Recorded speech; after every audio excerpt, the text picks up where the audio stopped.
I'm your friend and humble narrator, Lou Brutus, and I'm joined by my guests, Adrian and Ryan Patrick of Otherwise, and Rob Ortiz, who joined us just in time from Escape the Fate. How's everybody doing? We're good, fellas. How you guys doing, man? It's good to see your faces. We are awesome. I'm doing really good. I never like to be to anything early. No, but we're good, man. Yeah, I am streaming it to everyone on Twitch. I got a pretty dope Twitch community over here, man. I know, man. You've been killing it. We got to take some notes from you, brother. It's turning into family. It's pretty interesting, and I got my actual family in town visiting and stuff. So it's been pretty hectic, but I'm here and we're doing good. So let's get into it. All right.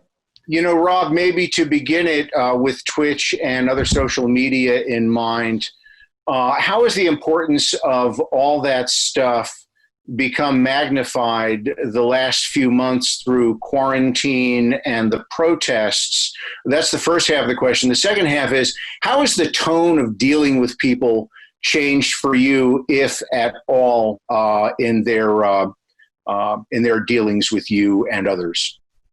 I mean, it's been pretty isolated, or it certainly was very isolated for a number of months.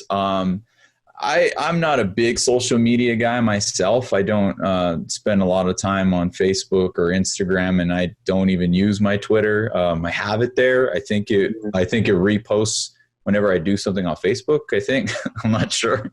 I like a personal interaction. The live streams are a lot more personal to me. That's why I enjoy them, because it allows me and my fans to connect and have a real genuine conversations, even if it's silly stuff, even if it's fun, or whether we're talking about music. I try to keep everything light.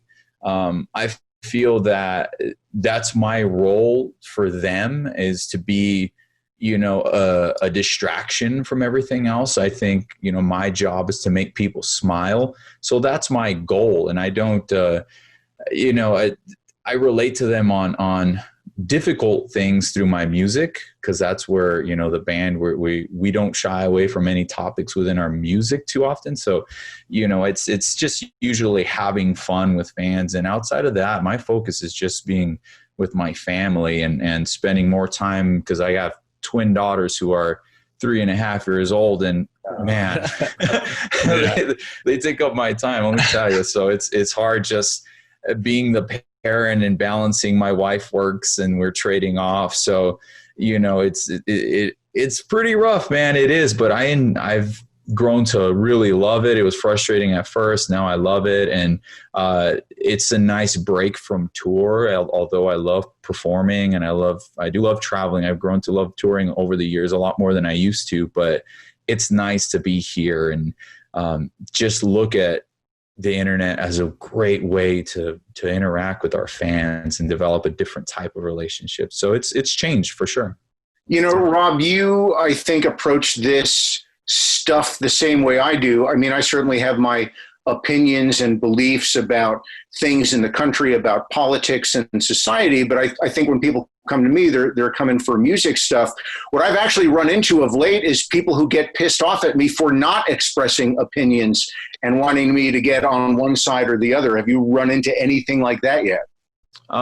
Again, like I said, I don't really go on social media, so yeah. I don't really encounter it. My focus is more on teaching my daughters the proper way to treat other human beings. I'm a Christian, so I always resort to my faith and understanding in there. And my understanding is that, Christ was perfect and they still crucified him. So, you're gonna run into an issue no matter what you say or don't say. So you kind of just have to have that self-assurance and knowing that, you are trying to do what's right in this world. And for me, I have to start at the ground level, and that's with my family. And that is my main focus, because ultimately that's who's going to carry on the legacy in the years to come, Good answer.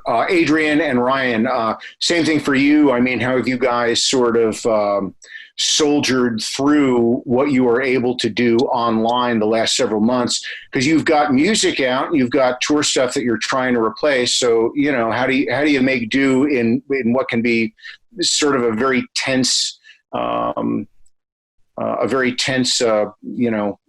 surroundings. Yeah, I mean, we've just recently delved into the live streaming. We did we did a concert last Friday. Yeah, I saw it. Yeah. Oh, well, thanks for tuning in, Lou. And I mean, it's a double-edged sword, as Rob was saying, in a sense, especially when you have family. You know, my brother's my family, so when we tour, we're together. But I have two little ones as well, and you know, the live stream that we did last Friday is, you know, it was seen by 50,000 people. And it's like, damn. Yeah. It blew our minds, right? Like that we could have that kind of reach, because people, the music lovers they're starving for a live performance. And it's kind of raised the question, like, well, you know, if we can reach 50,000 people on a live stream, you know, does it make sense to drive 2,000 miles and play to 50 people at some rink-a-dink bar? You know what I mean? Like, and that's kind of the questions that this whole situation, this pandemic, this new reality has kind of raised for us performers and artists is exactly that question of, you know, what do we do to reach our audience? How do we keep making people smile? I love what Rob said about, you know, touching on the heavier, darker subjects with the music, but then having fun with your fans and your supporters and not taking yourself too seriously. And we're finding that balance now, I think. Yeah, I found it, you know, because all this craziness is going on and everyone's so divided and everything's so exploited. You don't know, you can't agree with you say one thing and then you're on the complete opposite. Like, there's a group of people who think you're completely on the right or completely on the left. And so cancel. Yeah, exactly. Cancel culture. So thankfully, the music and our art has been, once again, the savior. And it's like, okay, I'm just going to post, I'm going to share things about playing guitar. I'm going to share things about how music is once again that catalyst to keep us alive and keep our hearts growing and us moving forward. So even though it's such a weird time, it's actually been beautiful in a sense, because it's like reignited the point that music and our art and like humanity, being a good human, like Rob was saying, like that's the important stuff, you know? Yeah. You know, and to echo what Rob said, you know, I think really through your music and through the way you carry yourselves in the rest of your career, you know, you kind of lead by example. You can get your points across and your thoughts and beliefs across without yelling at people about them, just by the way that you act and the way it comes across in your art, I would imagine. Yeah. Yeah, we definitely took a little bit more of a political stance, in a sense, on our latest release, with some of the lyrical content. But we did it in a very tongue-in-cheek way and tried to make it fun and tried, you know, whatever side of the aisle you sit on or whatever you believe in, you know, we were hoping to try to make people at least, you know, laugh or maybe smirk and be like, oh, okay, yeah, like that's kind of funny what we just said, whether you agree with it or not. And that's, you know, like what you said, Lou, about this, you know, the cancel culture thing. It's like, wow, the beauty of humanity is being able to not agree with each other and still be cool. Like I don't know when this whole shift happened, and it's just, you know, music is like Rob said, is supposed to be an escape. And hopefully, you know, with this new technology, live streaming and Twitch and Patreon, and all these things, we can feed the people what they want, and they can literally help us feed our families by keeping the music alive, you know? And yet to touch on your point from earlier that, you know, you do a live stream and 50,000 people watch it, and that's awesome. And it's a lot easier to reach a mass amount of people than, you know, getting in a van or a bus and driving for 12 hours. But do you think that really, really, really emotionally can replace getting in the same room with a bunch of people and just... No, never. No, I mean, you just gave me goosebumps thinking about it. We're being positive when we when it's optimistic. Like this is it's still good, but yeah, nothing. Even we did the stream on Friday, and I was like, man, that felt so good, but we're like, I remember why I love this. Yeah. Rob stopped by for some of the production rehearsals, and he was clapping, and it was like, dude, somebody's clapping. This is fucking awesome. That leads me to ask, and I'm going to toss this to Rob first, but for all of the horrible things about touring that we all get familiar with, including, in your case, missing family members, what do you miss the most? What do you miss the most about? Because right now we would normally all be like at a festival someplace, carrying on a conversation like this. Yeah. What do you miss most about being out there right now, Rob? I genuinely miss playing music. I told Zak, our manager, both of our band's manager, as soon as I walk in, I'm hearing these guys jam, just to hear a snare drum and the reverb through the room was like, oh my gosh, this is crazy. It's so good. It's loud and this is awesome. And there's something when there's a physical element to the sound waves hitting your chest. It just feels so good. And I genuinely miss that. I really do miss that. I miss having, my kick and snare make people dance and move and feel good. And I miss, for all the troubles of being in a band with your brothers and you get sick of each other. I miss the camaraderie of it, and yeah, it is hard, man, but mostly it's the music, dude. It really is. It's that simple. I miss getting on stage and sweating and hitting my drums as hard as I can. And just that feeling you get, that's just when everyone's kind of on the same wavelength for a minute. And I don't know, it just feels good. I genuinely miss that. All the other stuff that's cool with touring, as far as the travel and the sightseeing and the food. And at this point I have friends all over the world. So, being able to see them every once in a while, that's all cool, man. And I miss that, but man, the music, pretty simple, bro. Yeah. The air molecules vibrating. You probably encapsulated it pretty good, but Ryan and Adrian, if you want to add anything to that. Yeah, what Rob just said about having friends over the years of touring, you actually make real friends. They go from fans to friends. At least the ones who aren't total weirdos, right? Like they're the cool people who know how to just carry themselves in a positive way. They become your friends, and then you roll back through town and they bring you food and they just bring you love and all this positive energy. And that, circling back to your point, Lou, about the live stream will never replace that, the basic human interaction and everything Rob said about being on a stage and feeling it vibrate and hearing the kick drum, feeling it right in your chest. And, again, it's a double-edged sword, especially if you have kids, as Rob knows.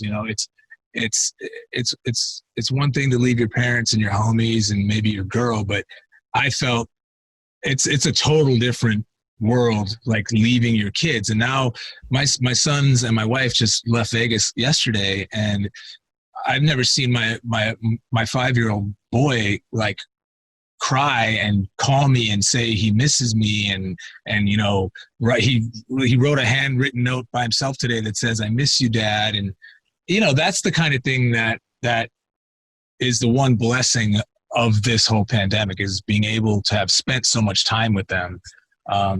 But again, there's all these people who support us and keep us alive on the road who we want to see too, and it's just weird times, man. Unprecedented. Yeah, I don't know about you guys, but I miss sleeping in the back of a van. So I just go outside at night and I sleep in my bunk in the van. You have somebody shake it. You have somebody shake it. I eat gas station food. I come out, honk the horn every now and then, scream something, just so he feels. Yeah, I've always equated it to camping, because again, in my radio gig, I get to go on the road with bands, but I only go out for, 3-4 gigs. You don't outlive your welcome. And again, it's like camping. It's fun for 3 or 4 nights. After this, I look at you guys and I'm like, you're animals. You live like animals. I need to get home. By the way, I'm curious, when did you guys, Rob, Brian, Adrian, do you remember the first time that you met, the first time you played on a bill together or anything like that? What's the earliest memories you have together? I remember, I'm pretty sure it was Escape the Fate's first show at a place called the Cheyenne Saloon. Rob, I might be wrong. Did you guys play that? We were in attendance, and some friends of ours were the headliners of the show. Yeah. And it's a band called Clockwise. Yeah. They were called Fatter Than Albert. Clockwise. They were like I saw that. I think I saw that. That was not our first show. The first show we ever played there at Cheyenne Saloon was, I think, Kid Deposit Triumph was. No. Oh, wow. Yeah. KDT, right, man. But that was like maybe our third one, because then we played a headliner, or not a headliner, but we played at where the M&M thing is by the MGM. Oh, yeah. GameWorks. We played at GameWorks. That was an all ages show. And then we went and played a Cheyenne Saloon again with them. Yeah, Clockwise. Yeah, I remember that. Yeah. Crazy. That was the first time we saw you guys, and they just absolutely killed it. And that was a true rock and roll night. I don't know how much my brother wants me to disclose here. But that was a memorable night. That was a night that I will never forget. And, by the way, if anybody else is just joining us, normally we would be recording this. It's a Harddrive Radio Rock and Roll Roundtable discussion with Ryan and Adrian from Otherwise and Rob from Escape the Fate. But we're going live on everybody's feeds right now, so we're throwing it together as best we can. You guys all as Las Vegans. Tell me about what the city has been. Actually, two-parter. Hold on, Las Vegans. Viva Las Vegans. Vegans, all right. Las Vegans. If you're gonna roll together and just tell me 2 things. One, what has Vegas been like the last few months? Because every place has been different, but Las Vegas, I think, has been really different. Yeah. And then also tell me the difference between Las Vegas for people who know Las Vegas and Las Vegas for people who just show up there once every couple of years to get drunk at the casinos. Well, in my experience, because I travel so much and everything, I'm pretty much a hermit. So in my little world, nothing's changed. I go to the gym and I come home and hang out with my daughters, and that's it. So from that aspect, it changed because I couldn't work out at the gym for a little bit, and now I can. So, but with respect to everything else, it was different. It was very different for not being able to have the casinos open, and a bunch of my friends not being able to work and that sort of thing. And then, I don't know, the whole virus has been really weird. We don't know what it fully is still. I feel we don't know what it isn't entirely. So it's scary, just like for everyone else all over the whole freaking world. So, when you deal with the economic side of it, it gets tricky, and you do kind of worry, like, how are we going to bounce back? Like, what are we going to do? How long will it take? Should we have casinos open? I mean, look, we're musicians. We don't have any shows booked. So should we have casinos open? Like entertainment, does entertainment matter right now? Does it not? I don't know. So it's been a little tricky, and it's starting. I think Nevada did pretty good with it in compared to a lot of states. So I think we did okay. But yeah, there's, it's been a little tricky. What about you guys? We did good, and then supposedly we did really bad. And Nevada and Las Vegas became like one of the highest places in the country of cases. And everything. Our governor just announced yesterday that he's shutting the bars down. So the bars had opened back up. Our friends, our bartender friends, and our cocktail waitresses, everybody that we know here in the industry started going back to their jobs. But tonight at midnight, there's a second closure of all the bars. So like Rob was saying, like, we don't know what's going to happen. The casinos open back up. It's been about a month, but they're not getting the revenues that they expected they were going to be getting. So, we're not any kind of experts in, economics, but we don't know what's going to happen here. In Las Vegas, we have one street, it's the Las Vegas Boulevard that really this whole town the economy of this town is based around Fremont. And we'll see. It's murky times. It's weird. It definitely is weird, Lou, to drive down these streets, these familiar streets that are normally packed and bustling, and there's energy and life. And there's still some out there, but it's so sparse now, or sparse. I don't know how to pronounce that exactly right, but it's just to see these giant boulevards that are normally teeming with humanity. And it is weird. It's surreal. I mean, the video that we put up for our latest single documented all of that at the very height of everything being shut down. And it's creepy, man. Those were the comments that we got the most. It was like, that's really creepy and weird. And I can't believe I'm seeing Las Vegas like that. And dude, it's hella weird. Like I drove down and my parents wanted to check it out and see what it was like. And it's like, yeah, dude, it's a little different. Everything's boarded up. There's, you can't go into anything. And then what's crazy is like, we drove to the Raiders stadium and I love sports. I'm wearing a Niners shirt right now. And my dad is a Raiders fan, and we're planning like, we're going to see them. They're going to play the Chiefs this month, and we're going to watch them, and we're going to watch them play the Denver Donkeys this month, and it's going to be great. And then now it's like, did we just build this entire stadium just like, and it's not going to be used? Yeah. And even if it is used, it's going to be not maximized. Like, who knows? So it is very surreal, to say the least. Mm-hmm. Yeah. And Lou, to add, I started bike riding a lot during quarantine. So I got a chance the Strip was closed, so we could ride our bikes down Las Vegas Boulevard. And again, to add to how surreal it was, is like, I'm in the middle of Las Vegas Boulevard on a bicycle, and we're just riding through, and all these casinos, the lights are on, but nobody's in them. And so it's just like very strange. Very, very and again, to see all of that without the usual, particularly at night where the sidewalks are teeming with really drunk people from out of town who are having the time of their lives. It's just, it reminds me of like Omega Man, the old film with Charlton Heston. Yeah. Great sci-fi film. The second half of that, tell me about some of the cool rock and roll stuff about the Vegas area for folks who are only used to going to the casinos, because, maybe it's going to take longer than we hoped, but everything's going to get back. So what are the cool rock and roll things about Vegas that somebody who just goes to a casino might not know about?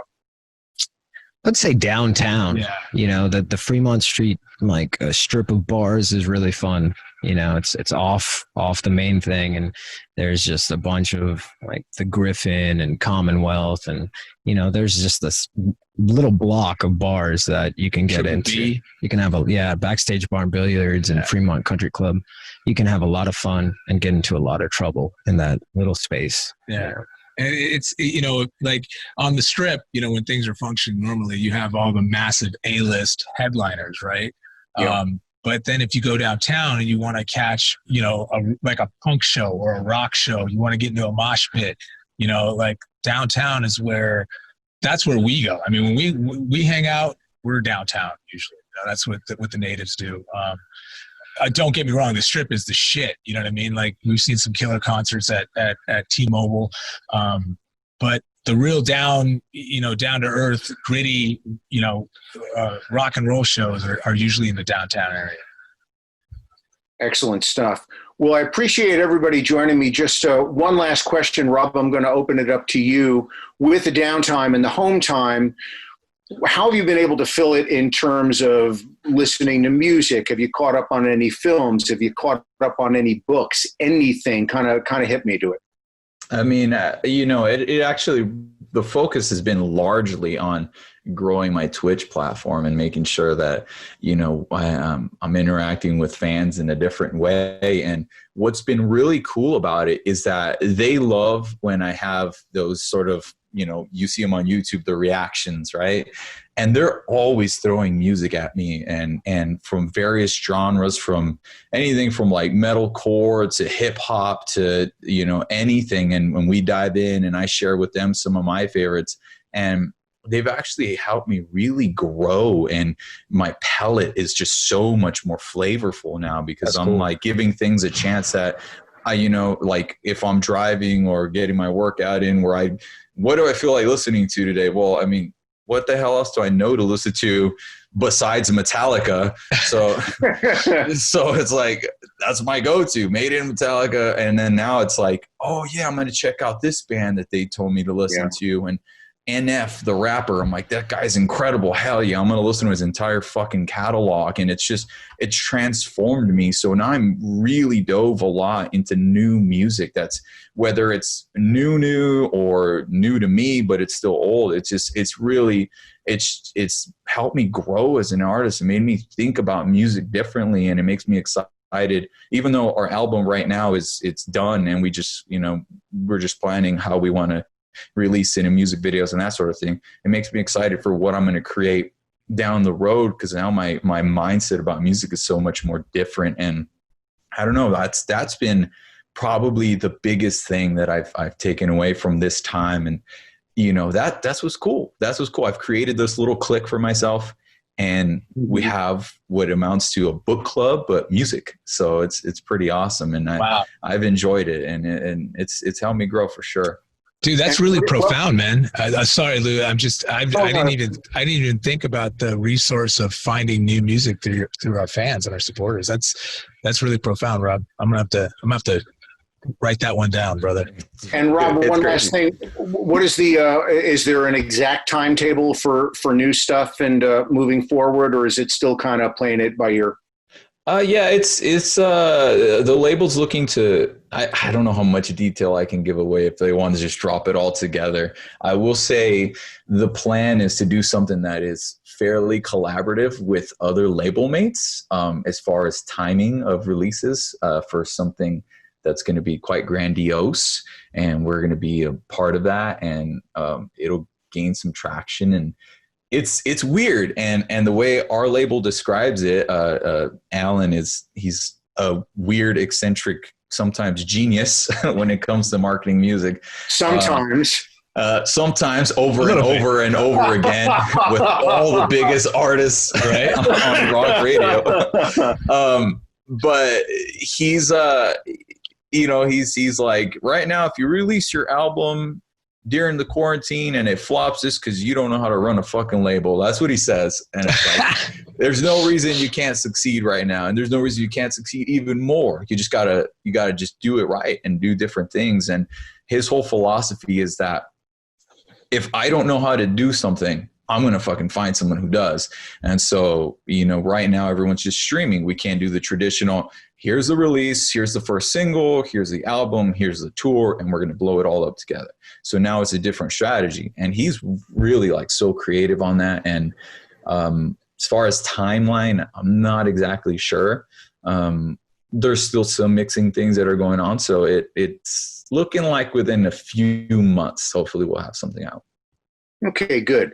Now to back the question up again to Adrian and Ryan, the last few months when you haven't been busy doing music stuff, how are you filling your eyes and ears with material? I went through the entire Sopranos catalog and finally got that bad boy down, and it inspired me to start learning how to barbecue and cook and do, like take care of the family. And so, it did give me more time to start going through Spotify playlists and just hearing new. And that's one of the best ways to just like, what artist is this? You just press play on a playlist and go. Just, filling my mouth with cooked good food. I'd say my barbecue skills have really gone up here in the last few months. And you've posted quite a bit about the barbecue stuff. Yeah, you will see. You will see that. And don't forget to invite me over though, man. Shit, you're close. They're Rob, anytime, thousands of miles away. We're neighbors. Anytime, Rob. Seriously, we'll definitely. You're always invited to hang with us, man. Yeah, for me personally, I've been a lot of Disney Plus. A lot of Umizoomi with the kiddos. It's Kurt Russell in the computer wore tennis shoes. Right. But one thing I did do for myself, I want to, use the time that we have off to grow, as Rob was saying. I actually signed up for an online course at NYU through the Clive Davis Institute, and it's an online music business course. And they actually gave me a scholarship. Like I wrote this essay and just kind of told them about what, what life is like for a mid-level artist struggling in the face of their own stardom. That's right, almost famous. There you go, Lou. I knew you'd get it.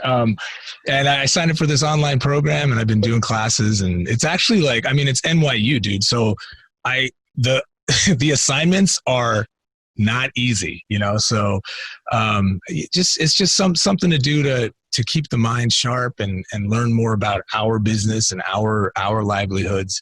And also, again, I love what Rob said earlier.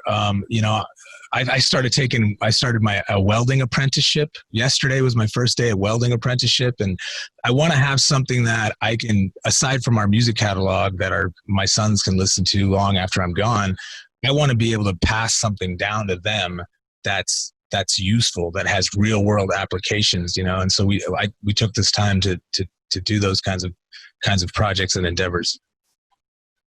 Plus, you can weld your own set pieces now too. Exactly, man. And escape the fates. Hell yeah!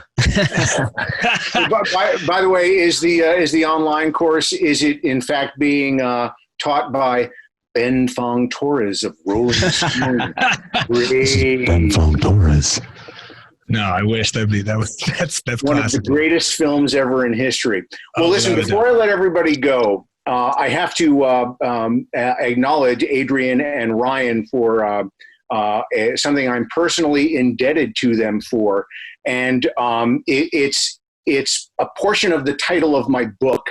I recently put out a memoir, and it's just crazy, rock and roll stories from my career. I'm doing this since I'm a kid, so I'm doing this for 40 years, and weird shit has happened. And the book is called, I'll show you the book, Sonic Warrior, My Life as a Rock and Roll Reprobate, Tales of Sex, Drugs, and Vomiting at Inopportune Moments. However, the working title for it, for years as I was working on it, was not Sonic Warrior, it was Sonic Pimp. It's the nickname you guys gave me, and I remember telling you guys, "Hey, I'm writing a book. I think I'm going to call it Sonic Pimp." So yeah, we're changed honored, over man. to Warrior, but that's definitely better. Warrior is definitely better. Yeah, by the way, I honestly, I was worried about the connotation of pimp, and I didn't want anybody like I was like disrespecting or anything. Cancel culture. And Sonic Warrior sounded a bit more Hunter Thompsonian to me, and I'm a big fan of his. But I do have to show you something. Hold it. I dug this out of storage just for this thing today. When we started to think about early marketing and stuff for the book, they kind of did up a skateboard. Oh, it does say Sonic Pimp on it. Sonic Pimp. That's Is that one of a kind piece? One of a kind piece right there. One of a kind. I don't know. Maybe we should put it up on eBay for charity. I'll bet it'll get $3 or $4. Dude, absolutely. We'll all sign up for it. Hey, so tell us, Lou, where can we find your book? Hey, thanks for asking. Sonic Warrior, My Life as a Rock and Roll Reprobate, Tales of Sex, Drugs, and Vomiting at Inopportune Moments, currently on sale via Amazon. It's just $20. You can also you can buy it anywhere you buy books, and I would really prefer that you buy it from a bookstore. Yeah. If they're open by you, because if you don't support the bookstores, they're going to end up like the music stores, i.e., there ain't going to be none of them. Right. So you can find it at Barnes and Noble.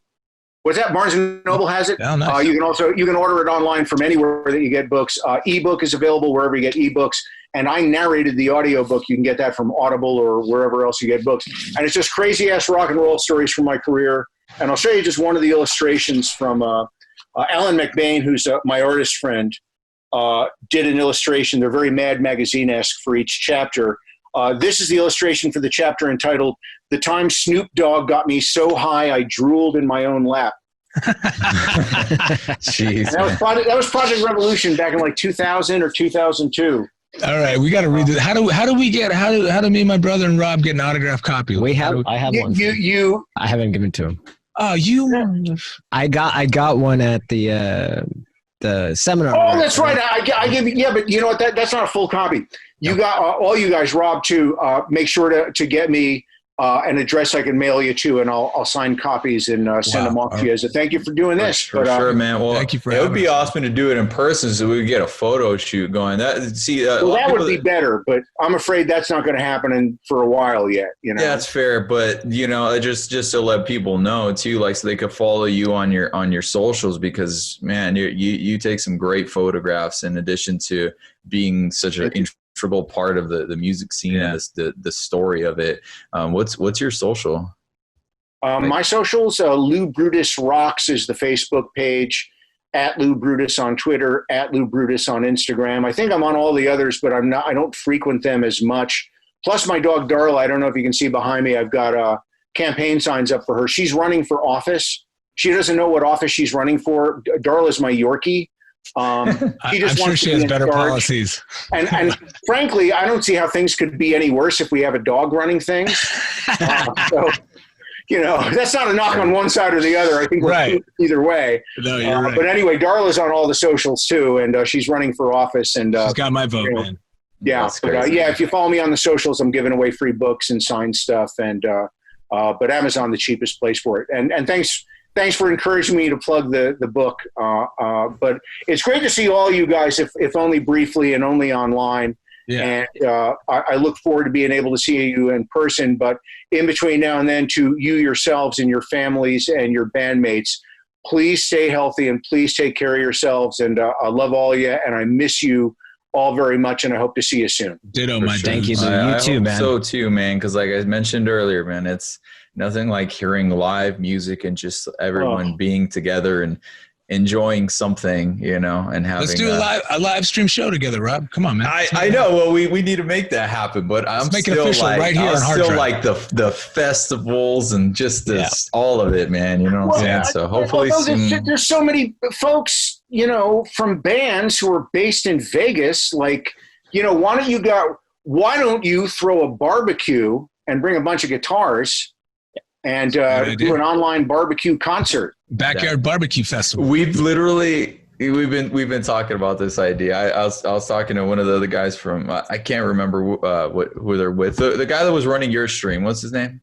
Oh, Larry Henson with Kill Pop Media. Yeah, and that's exactly what he wants to do. He's like, I want that feeling of when you're in the backyard with the fire going and everyone's kind of getting delirious and you start busting out the covers. That's the feeling I want. I'm like, yes, that's why I like country music, because of that, what you just described.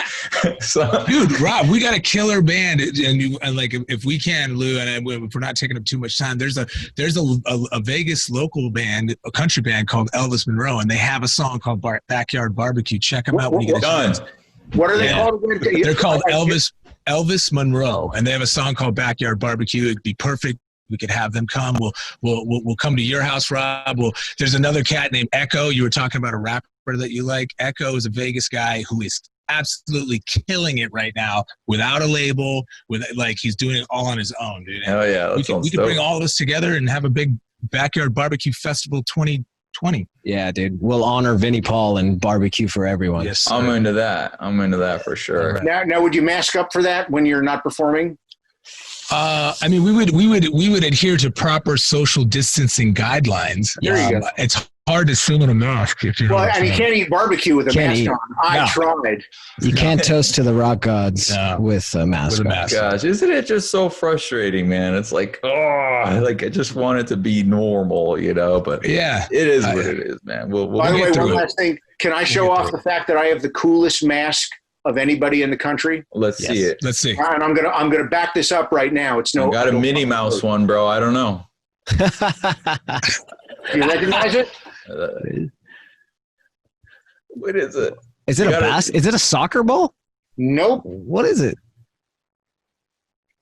It's the artwork from the carpet in the Overlook Hotel in The Shining with Jack Nicholson. Oh my God. That's insane. He's going deep with it. Deep cut right there. Let me tell you something. If you're going to try and live through a creepy pandemic and you got to wear a mask, then wear the creepiest fucking mask that you can find. I mean, it's very fitting. It's scary and very isolated, right? Yeah, dude. Jack Nicholson is basically the coronavirus. It makes total sense. I'm just going to bash your brains in. Well, on that happy note, baseball bats and bashing brains in.